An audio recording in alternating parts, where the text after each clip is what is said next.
Enigma, ano bang kalokohan to? Sisihin mo si Enigma. Enigma. This is your fault, Enigma. Mo, in-unfriend ko si Enigma. Gusto mo talaga akong pahirapan, no, Arik? Aminin mo na! Tingin mo, paano ko lalaitin yung ganyang kagwapings na mukha? Sabihin mo nga! Enigma, ano bang kalokohan to? Ako naman si tanga, inoohan ko. Manalo matalo, mabigat sa kalooban ko. Ikaw manalo matalo, sikat ka sa looban nyo. Si simple-simple sa battle, akala ko good boy talaga. Inaasar mong rapist si Badang, mas maanya ka pa pala, sabihin mong hindi. Maraming testigo na nakakita, gusto nyong malaman kung kanino nang galing yung info? Kaya Enigma. Lang at last, Sir Arik, sinuway mo ko. Sinabi nang wag mo kong hanapan ng tatalo sa akin, baka maubos ko kayo. Di ka nakinig sa babala. Kasalanan mo ulit kung bakit merong nawala. Aha, wala yung pangalan ko nung finals, tryouts. Sisihin mo si Enigma.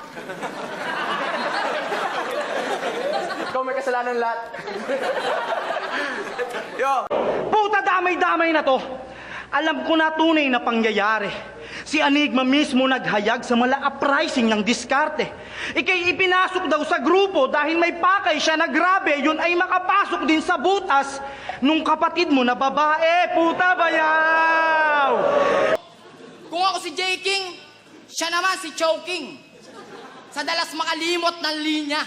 Sa sobra mo ang makakalimutin sa liga, malapit ka na rin daw makalimutan ni Enigma. Pero kaya daw siya nag-overtime kasi gusto niya daw higitan yung binabayad ni Enigma sa kanya. Nagpapalusot ka pa. Buong karir mo, overtime ka, so ibig sabihin na Arik, may utang ka pa sa kanya. Binigay ni Enigma ang 2 minutong laban at umuo ka naman. Hindi ikaw ang batas. Ordinaryong Pinoy ka lang na sa incheck, sunod-sunuran. This is your fault, Enigma.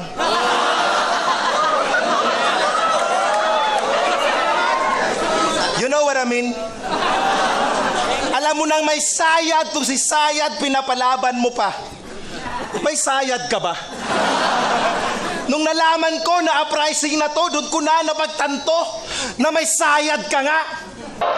Una sa lahat, nung Hulyo pa sana to ginanap, kaya ako'y nagsuspecha kay Arik. Para makapaghanda ng mas mahaba, pina-adjust yung petsa kay Arik. Sinusulit pandaraya, palibhasa malapit siya kay Arik. Tungpusi, alagang-alaga, talagang malapit siya kay Arik. Bobo! Kaya nung tinapat ako sa'yo, tingin ko, mas bumaba lang yung rango ko sa liga.